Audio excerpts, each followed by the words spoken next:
at Boss Film for a good number of years, I worked there as a supervisor. And I was model shop supervisor for like 7 or 8 years.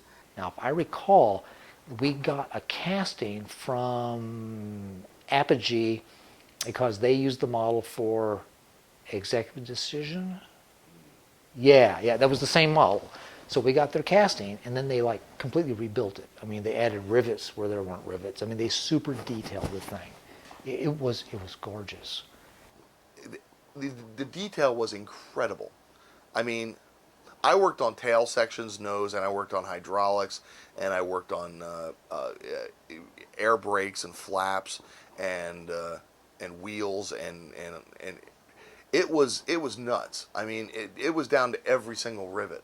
It was a beautiful, beautiful model. I mean, it was incredible. All done out of aircraft epoxy. Bruce Macrae actually built up the steel ribbing by using a polyester primer that he layered one layer at a time in between the ribs, so that the ribs in the airplane looked like sheet metal, that it wasn't just flat. I'm not sure who came up with the idea. It might have been me or Dave Jones, but we came up with the idea that the aircraft needs ribs. Now, you look at a model fuselage and you got this nice, smooth, flat, right? Well, they don't look like that in real life. When you look at a real aircraft, and those bulkheads are holding the skin, and the skin, sort of, I'm exaggerating, but it sort of goes like this between bulkheads, because it's just the pressurizing. I mean, that stuff moves. And as Dave said, we've got to make this plane look real, not like a really cool model. It's got to look real. So when I did one side like that 28 times, I would go like this down the length, and then come back, and come back. And I did it that many times so there'd be enough buildup of paint. And then with some wet 600, you sand it and you remove any overspray and blend it. And then when we shot the thing gloss, you got these very subtle peaks that a highlight would catch. But once done, it was gorgeous. And that same model we used for Air Force One, because that's how we got the thing. So I think the 747 was around 20 to 22 feet long. Lots of high-tech materials on that job, and crazy giant gimbal for moving this thing. On motion control, something that big would never work on the kind of pylons we normally had, because there we might have a model that's 36 inches or even up to 5 feet, but nothing really big.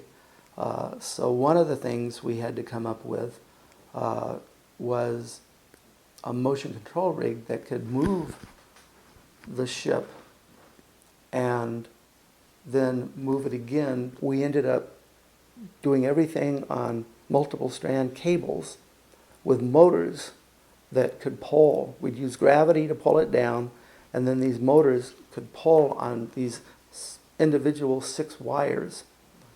So in effect, it was that kind of motion rig upside down with electric motors and cables instead of hydraulic rams. And it worked beautifully. And we were able to hang it from the ceiling of the stage and shoot these 20-foot, 22-foot models. And so we built that for Turbulence, which I was the visual effects supervisor for Boss Film on that. Along with Richard Edlin, he was co-supervisor, and he was nice. He was really nice in giving me that title. We used it on that.